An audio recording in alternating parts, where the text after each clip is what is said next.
नमस्कार मित्रांनो, स्वागतम लक्ष्मीच्या पावलांनी या मालिकेच्या आजच्या भागामध्ये. आता अद्वैत आणि कला हे खूपच ताडी प्यालेले असतात आणि त्यांना खूप अशी नशा चढते आणि नक्की काय आपण बोलतो काय वागतो हे काही कळत नसतं. तेव्हा दोघेही अगदी हलत डुलत रूममध्ये येतात. तेव्हा आता कला दरवाजा लागणार तोच लगेच अद्वैत हा म्हणजे असा ओरडत असतो. तर कला म्हणते की अरे चांदेकर, लागली तुला? तेव्हा अद्वैत म्हणतो की लागली नाही नाही आणि अगदी नशेमध्ये तो बोलत असतो. तेव्हा कला ही दरवाजा लावून घेते आणि अद्वैत म्हणत असतो की ए शुक. तर लगेच कला म्हणते की काय रे शुक लावलंस? अरे तू तर आता इकडे काय बोलतोस आणि बाहेर काय बोलत होतास? अद्वैत म्हणतो की काय कुठे काय, त्याला नशेमध्ये बोलता सुद्धा येत नसतं. मी काही बोललेलो नाही. तेव्हा कला म्हणते की काही नाही, मलाच काय विचारतो? कला म्हणते की हे पग चुटकी वाजवत नाटकं तुझी बंद कर. अरे मी तर लगेच अद्वैत उठतो आणि म्हणतो की नाकावरच्या रागाला काय औषध असतं आणि गालावरच्या फुग्याचं म्हणणं तरी काय, म्हणून तो कलाच्या अंगावर येत असतो.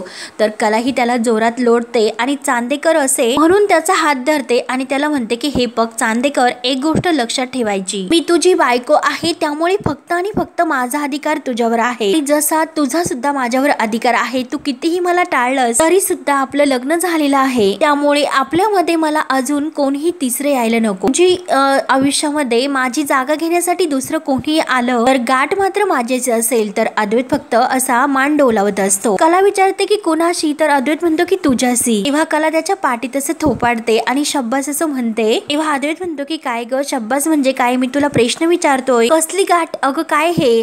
तर कला म्हणते की हे बघ, घट्ट अशी गाठ तुझी आणि माझी, घट्ट अशी गाठ बांधलेली आहे 7 जन्माची. तेव्हा अद्वैत तिच्याकडे पाहत असतो आणि मनात म्हणतो की काय हक्क दाखवत बसली. तेव्हा कला म्हणते की हे पग चांदेकर गप्प बसला म्हणजे नक्की याला पटलं असेल, म्हणून ती हसते. तर अद्वैत तिला म्हणतो की परत इकडे बरं इकडे, आणि तुला पण असंच वाटतं की आपल्याला कोणीतरी पटावं म्हणून आपल्यावर मरावं, पण त्यासाठी आपण स्वतः तसं असावं लागतं. आणि काय तुझा प्रॉब्लेम काय आहे हे तुला माहिती आहे का? कशी आहेस बरं तू? तेव्हा कला विचारते की कशी बरं? तेव्हा अद्वैत आपल्या हाताच्या बोटावर 1 2 3 असे आकडे मोजतो. बुट्ट वांग शूर फार हे गाणं मी लहानपणी ऐकलं होतं, असं अद्वैत उड्या मारत परत तीनदा ते कलाला म्हणून दाखवतो आणि परत तशाच उठाबशा काढतो. 1 2 3 4 बुट्टवांग शूर फार असं करत असतो. तेव्हा अद्वैत जोरात पुन्हा तेच म्हणत असतो आणि कला म्हणते की अरे तू अजून सुद्धा लहान आहेस. तर अद्वैत पुन्हा जोरात तेच म्हणतो आणि पडणार तोच लगेच तो कलाला धरतो आणि अगदी कलाच्या मिठीत जवळ येतो. कला म्हणते की अरे सांभाळ स्वतःला, आणि दोघे एकमेकांकडे अगदी नशेमध्ये पाहत असतात. त्यानंतर आता इकडे मात्र सरोजला इतकं टेन्शन येते कारण अद्वैतने काही तिचा फोन उचललेला नसतो.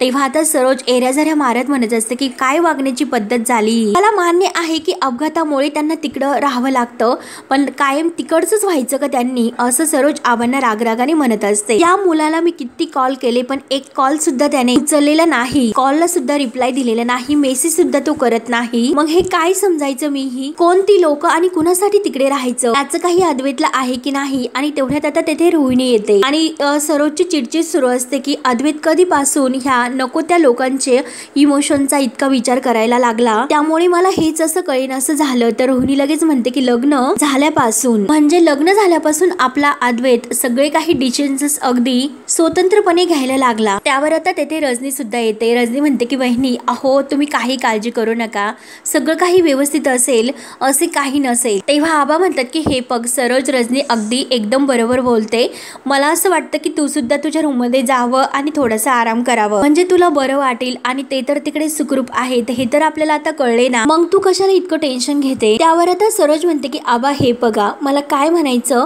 हेच तुम्हाला नाही कळत. अद्वैत कधीही इतका बेजबाबदार नव्हता आणि कामाच्या बाबतीत सुद्धा तो आता जास्त हलगर्जीपणा करायला त्याने सुरुवात केली. बाबतीत सुद्धा तो जास्त हलगर्जीपणा दाखवतो. मग मला एक गोष्ट सांगा की तो आता सुखरूप आहे, मग का तो दिव्यागरला गेला नसेल? त्याने का तिकडे लक्ष दिलं नसेल की तिकडे काय नको, क्लायंटला तिथे आपली गरज आहे, क्लायंट आपली वाट बघतो हे त्याच्या लक्षात येत नाही का? म्हणून आता सरोज तर खूपच अशी भडकते. रोहिणीला मात्र हसू येत असतं. तेव्हा आता सरोज पुढे म्हणते की मला एक गोष्ट सांगा की आबा आहो त्याने आपल्याला फोन केला होता, त्याने एका शब्दाने तरी विचारलं का दिव्यागरच्या प्रोजेक्टची काही अपडेट्स आहे का? आणि तेवढ्यात आता संगीता तेथे येते. तर सरोज रागाने म्हणते की आले ह्या, आणि जी काही सगळी चूक आहे ना यांच्या मुलीची आहे। मला मान्य आहे की अद्वैतची सुद्धा यात जास्त चूक आहे। जे काही होतं ना ते सगळं काही यांच्या मुलीमुळे घडतंय। आणि रागाने ती संगीताला म्हणत असते की मला सांगा की तुमच्या मुलीला काय गरज होती अद्वैत बरोबर जाण्याची, पण नाही, प्रत्येक गोष्टीमध्ये नाक नाही ना खूप असलं तर ती कला खरे कुठली। त्या मुलीची अगदी नाव घेण्याची सुद्धा माझी इच्छा नाही, पण तरी सुद्धा मला तिचं नाव घ्यावं लागतं। आणि तेवढे तिथे आता सोम सुद्धा येतो आणि आता सरोज तर खूपच अशी भडकलेली दिसते। आणि बघा मागाशी तर रिंग तरी वाजत होती, परंतु आता तर नॉट रिचेबल येतंय, त्यामुळे आत्ताच्या आत्ता मी तिकडे जायला निघते। त्यावर आता आबा म्हणतात की हे बघ सरोज, अगं वेळ किती झाली हे बघ, आणि तू एकटी तिकडे जाऊ नकोस। त्यावर आता रजनी सुद्धा तेच म्हणते की अहो वहिनी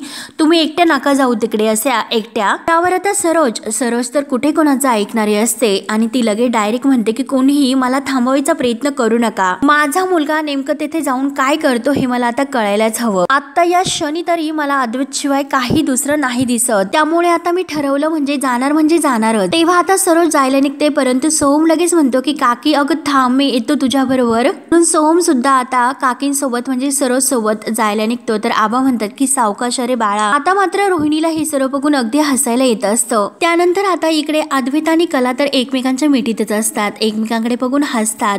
तेव्हा अद्वैत तिला विचारतो की अडकलीस ना, कोण आहेस तू? तर अद्वैत असलं म्हटल्यानंतर कला म्हणते की काय कोण आहे मी? तेव्हा अद्वैत म्हणतो की अद्वैत चांदेकर। तर कला म्हणते काय? तर अद्वैत म्हणतो की अडकलीस ना माझ्या डोळ्यामध्ये तू। तेव्हा कला फक्त लाजत असते आणि हसत असते। तेव्हा अद्वैत म्हणतो की अगं तुझ्यासारखी बाई माझ्या डोळ्यात अडकू शकते तर बाकी काय चीज आहे? अरसिक असं त्याला म्हणायचं असतं। तर लगेच आता कला म्हणते की काय रे, मी अरसिक आणि बाकीच्या बायका ह्या रसिक, आणि हे बघ चांदेकर कला नाव आहे माझं, कला म्हणजे रसिकतेचं रूप आहे, रूप, आणि त्यात म्हणजे तुझी बायको, त्यामुळे आता तूच माझ्यात अडकला, त्यामुळे आता तुझ्याकडे पर्याय तर नाही। अद्वैत खूप हसत असतो आणि अगदी नशेमध्ये असतो। तर कला म्हणते की चांदेकर, तर अद्वैत काही उत्तर देत नाही। तर कला डायरेक्ट अगदी त्याची कॉलर पकडते आणि त्याला आपल्याकडे खेचते आणि हे बघ चांदेकर, मी तुला परत एकदा सांगते की मी तुझी बायको आहे म्हणून दुसऱ्या कोणत्याही मुलीचा तू विचार सुद्धा करायचा नाही, नो बायका ओनली बायको। तेव्हा अद्वैत म्हणतो की काय कोण बायको? कला म्हणते की अरे मी बायको, अरे मी तुझी बायको। सो कला अद्वैत चांदेकर, अरे तुझी एकमेव कायमची बायको, त्यामुळे आता तू नाही आणि मी सुद्धा नाही। तेव्हा आता अद्वैत विचारतो की तू मी नाही आणि तू मी नाही असं म्हणजे काय म्हणतेस तू? कला म्हणते की अरे म्हणजे असं की तू आणि मी काही आता वेगळे नाही, म्हणजे तू अधिक मी आपण, आणि तेवढ्यात आता लाईट जाते। तेव्हा कलाला हसायला येतं। अद्वैत म्हणतो की काय लाईट गेली?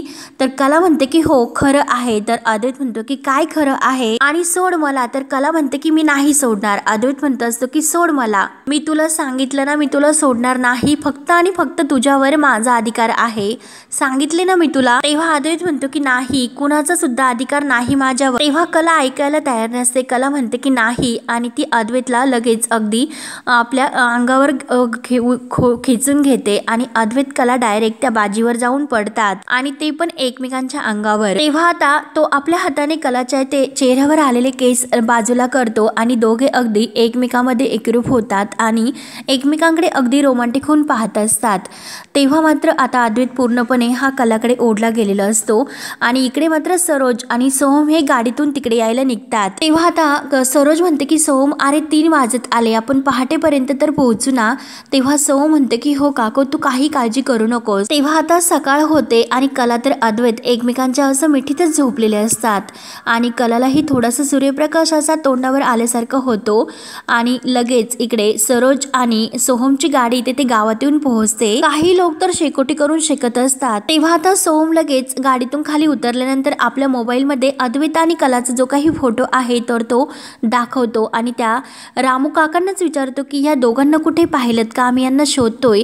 तेव्हा आता रामू काका म्हणतात की हो येथेच आहे ते। तेव्हा आता अद्वैतची गाडी सुद्धा त्यांना तेथेच दिसती। तेव्हा आता रामू काका त्यांना त्या घराकडे बोट दाखवतात, ते तेथेच आहे। तेव्हा आता सोहम म्हणतो की काकी चल तिकडे आहेत ते दोघे। तेव्हा मात्र आता सरोज आणि सोहम आत येतात तर कला आणि अद्वैत तर एकमेकांच्या अगदी मिठीत जवळ झोपलेले असतात। हे बघून तर आता सरोजच्या पायाखालची जमीनच हलते आणि सोहम तर अगदी कावराबावरा होतो, म्हणजे त्याला तर आनंद असल्यासारखाच होतो। परंतु सरोज तर इतकी अशी भडकते, सर्व बघून तिला खूप राग येतो। तेव्हा ती जोरात अद्वैत असं करून ओरडते तर कलाला जाग येते। तेव्हा कला लगेच चटकन अशी उठते आणि अद्वैत डोळे उघडतो आणि पाहतो तर काही समोर सरोज आणि ओम अद्वैतला दिसतात आणि तेव्हा अद्वैत तर अगदी पूर्णपणे असा घाबरून जातो। तटकन दोघेही उठतात आणि स्वतःला सावरतात। तेव्हा सरोज रागाने म्हणते की अच्छा अशी मज्जा तुम्हाला दोघांना मारायची होती का, म्हणून अजून एक दिवस तुम्हाला हवा होता ना। तेव्हा कला आणि अद्वैत तर खूप घाबरतात आणि एकमेकांकडे पाहत असतात। तेव्हा कला बोलणार तो सरोज रागाने म्हणते की हे बघ तू मात्र मध्ये बोलू नको, आणि अद्वैतला म्हणते की हे बघ मी तुला आत्ता काही बोलत नाही, लगेच आवर आणि निघितून। तेव्हा आता सरोज रागाने बाहेर निघून जाते आणि सोम सुद्धा तिच्या मागे जातो। तेव्हा घाईने आता अद्वैत दरवाजा लावून घेतो आणि त्याला खूप असा राग आलेला असतो। जोरजोराने आपला हात दरवाजावर मारून घेत असतो आणि शी खरंच आई कशी आली, आणि ते पण आत्ताच, आणि आली ती आली आणि तिने आपल्याला हे असं शी शी करत असतो, खरंच हे किती धक्कादायक आहे। तेव्हा आता कला म्हणते की चांदेकर। तेव्हा अद्वैत हा कलावर चिडतो की तू तर काही मध्ये बोलूच नको, जे काही झालं ते तुझ्यामुळे झाले। तर कला म्हणते की काय माझ्यामुळे, मी काय केलं, मला कुठे माहिती होतं की सरोज मॅडम येथे येणार आहेत म्हणून। तेव्हा अद्वैत म्हणतो की हे बघ गप्प बस, डोकं खाऊ नको माझं, कपडे कुठे घे बघ बरं आवरायला, सांग पटकन कपडे कुठे आहे। तर कला म्हणते की तिकडे आहे। तेव्हा आता अद्वैत कपडे घालून तयार होऊन बाहेर येतो, तर लगेच जे काही एक काका असतात तर ते अद्वैतच्या हातात त्याच्या गाडीची चावी देतात आणि तुमची गाडी आता व्यवस्थित ठीक झालेली आहे। तेव्हा कला सुद्धा आपले कपडे बदलते आणि तेथून ती बॅग घेते आणि जायला निघते। तोपर्यंत सरोज आणि सोम हे तोडतोड्याने पुढे येत असतात। तेव्हा कला आणि अद्वैत तेथे गाडीजवळ येतात, तर लगेच सरोज रागाने म्हणते की अद्वैत लगेच निघ। तर अद्वैत म्हणतो की हो आई। तेव्हा सोम आणि सरोज त्या गाडीमध्ये बसतात आणि ते पुढे निघून जातात। तेव्हा आता गावातील सर्व मंडळी हे अद्वैत आणि कला जवळ येतात आणि अद्वैत कला समोर हात जोडतात की दादांना तुम्ही आमच्या गावात राहिलास, खरंच खूप बरं केलं, आणि जर कधी असा वेळ मिळाला तर परत कधीही तुम्ही आमच्या गावात या। काकू म्हणतात की दादा आणि माई अहो काही जर चुकलं असेल तर समजून घ्या। तेव्हा कला सुद्धा हात जोडून म्हणते की नाही हो ताई, उलट तुम्ही सर्वांनी किती आमचं आपुलकीने म्हणजे असं स्वागत केलं, आमचा एवढा पाहुणचार केला, खरंच आमचा दिवस खूप असा छान गेला, त्यामुळे खरंच मी तुम्हाला सर्वांना कधी आणि कधीच नाही विसरणार। तेव्हा कला ही अद्वैतला खुणावते पाया पडायचं म्हणून कला आणि अद्वैत जोडीने सर्व गावकऱ्यांच्या म्हणजे मोठ्या वडीलधाऱ्या माणसांच्या पाया पडतात, त्यांचा आशीर्वाद घेतात। तेव्हा जी काही मुलगी असते तिला तर अद्वैत निघाला म्हणून खूप असं वाईट वाटत असतं, ती अगदी अद्वैतला हात करून बाय बाय करत असते, तर अद्वैत तिला हसून बाय असं करतो। कलाला हे जेव्हा कला पाहते तर कलाला खूप राग येते। तेव्हा कला ही तोऱ्यात अद्वैत पासून अशी रागाने पलीकडून गाडीत बसायला जाते। तेव्हा मात्र जो काही गाडीचा नंबर आहे त्या मुलीचा एक काहीतरी डाव असतो आणि तिच्यासोबत एक जो काही तिचा सहकारी असतो, तर ते दोघेही तो झाडामागून निघतो आणि एकमेकांकडे बघून हसतात।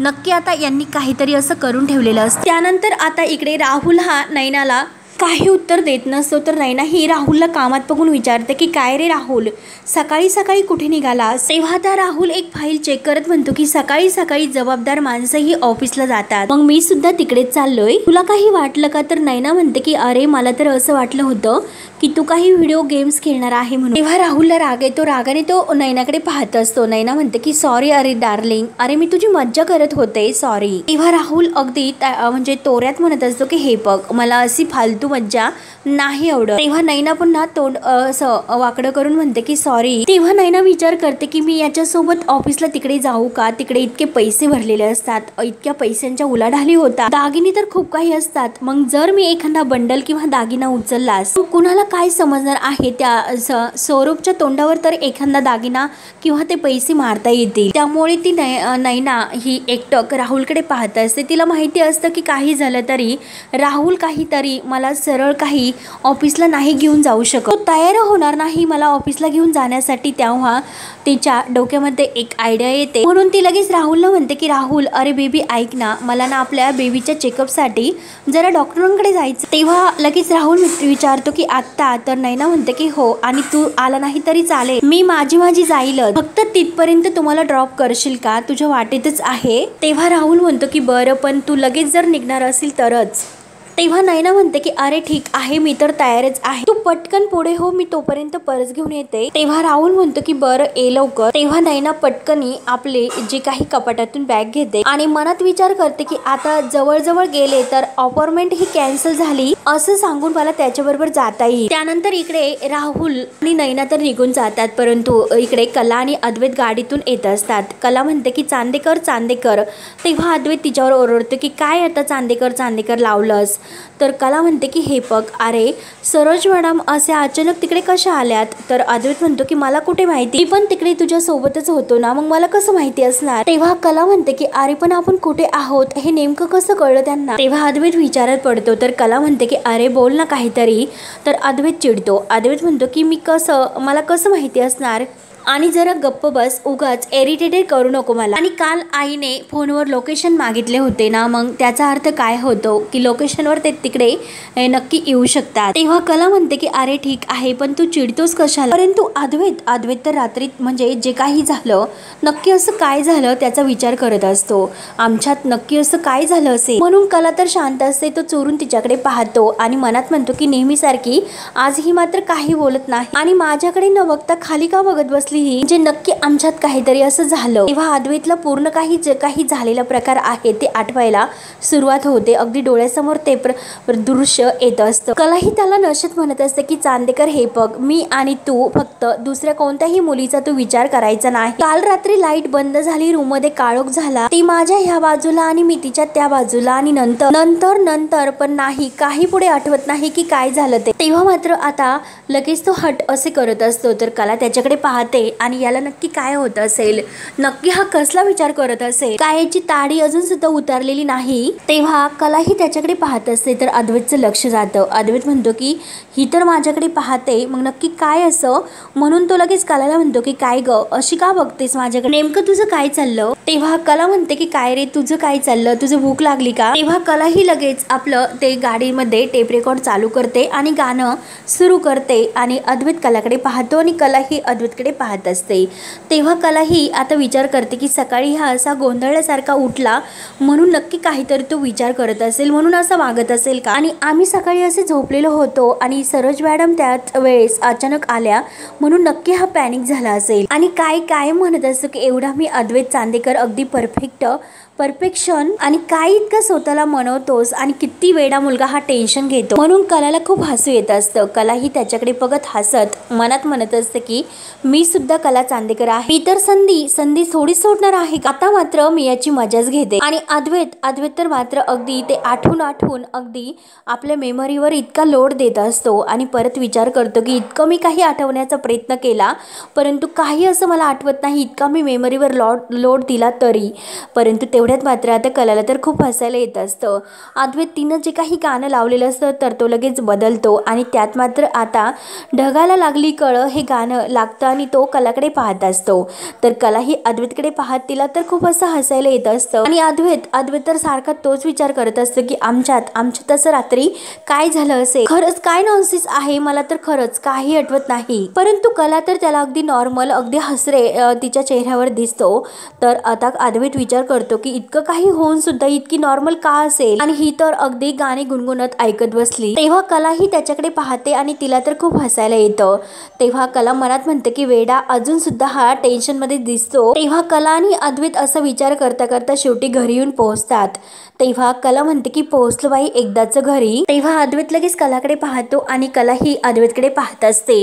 तर अद्वैत गाडीच्या खाली उतरणार तोच लगेच कला म्हणते की चांदेकर हे बघ, मला तुझ्याशी काहीतरी बोलायचं घरात जाण्या अगोदर. तेव्हा अद्वैत म्हणतो की काय? तर कला म्हणते की मला बोलायचं. तर अद्वैत म्हणतो की तुला बोलायचं हे मला कळलंय, पण नेमकं काय बोलायचं, मग सांग ना काय बोलायचं. तेव्हा कला म्हणते की अरे मला हे बोलायचं. तर अद्वैत म्हणतो की सांग ना मग काय बोलायचं, म्हणून तो तिच्यावर ओरडतो. तेव्हा कला म्हणते की हो मला तुला सांगायचं, मला तुला बोलायचं, तू तिथे. तर कला म्हणते, अद्वैत म्हणतो की काय मी आणि मला काय म्हणजे, अगं खरे बोल ना काय म्हणजे. तेव्हा कला म्हणते की अरे पण तू अगोदर असा विचित्र का वागतो. तेव्हा अद्वैत म्हणतो की तुला कशाला नसताना ह्या चंबर चौकाशा. तेव्हा कला म्हणते की अरे तू सारखा येताना विचार करतोयस म्हणून मी तुला विचारते. तेव्हा अद्वैत थोडासा घाबरत म्हणतो की काय ग तुला एवढंच विचारायचं होतं का. कला म्हणते की हो मग सांग ना, अरे काही झालं का. तेव्हा अद्वैत म्हणतो की हे बघ तो माझा प्रॉब्लेम आहे, तुला काय करायचं जा बरं तू अगोदर घरी जा, आणि लवकर घरी जा, लवकर घरामध्ये जा. अद्वैत अगदी गोंधळून गेले पडलेला असतो. त्याला सारखी एकच भीती असते की नक्की त्या दिवशी म्हणजे रात्री खऱ्याने माझ्यात असं काय घडलं, तर ते त्याला काही पुढचं आठवत नसतो. अगदी आठून तो पूर्ण टेन्शनमध्ये येतो. तेव्हा कला ही गाडीतून खाली उतरते आणि आपलं सर्व काही सामान वगैरे ती काढून घेत असते आणि अद्वैत तर गाडीतच बसून असतो आणि सारखा तोच तेच विचार करत असतो की नक्की काल आमच्यामध्ये काय असं घडलं. त्यानंतर मात्र आता इकडे सौरभ हा नैनाला भेटतो आणि विचारतो की पैशाचं काय झालं. तर नैना म्हणते की अरे मी त्याचाच प्रयत्न करते पैसे जमवण्याचा. तेव्हा आता सौरभ म्हणतो की आता मात्र तुझी काही दया नाही, तुझं भांडं जे काही आहे तर ते आता घरच्यांसमोर फोडायला हवं. तर नैना लगेच सौरभ समोर हात जोडते. सौरभ अरे या सर्वामध्ये तू राहुलला खेचू नकोस. आणि तेवढ्यात मात्र आता समोरून गाडीतून राहुल येतो आणि या दोघांना एकत्र पाहतो. नैनाने त्याच्यासमोर हात जोडलेले असतात. त्यानंतर आता अद्वैत आणि कला हे घरामध्ये येतात. रूममध्ये आल्यानंतर कला ही त्याला म्हणत असते की अरे अद्वैत म्हणजे चांदेकर काल रात्री, तर अद्वैत घाबरूनच असतो की काय असं काल रात्री काय घडलं. तेव्हा कला म्हणते की अरे काल रात्री माझा फोन मी चार्ज नाही करू शकले. तेव्हा अद्वैतला राग येतो. अद्वैत म्हणतो की ही जरा मॅड आहे का, याचा आता याच्याशी काय संबंध, म्हणजे मी हिला काय विचारतो आणि ही काय सांगते. तर अद्वैत रागाने बाहेर जातो. तेव्हा कला विचार करते की म्हणजे अच्छा याच्या डोक्यात अजूनपर्यंत कालचाच विचार आहे वाटतं. आता मी कशी तुझी मजा करते बघतच राहा. म्हणून कलाला खूप असं हसायला येत असतं.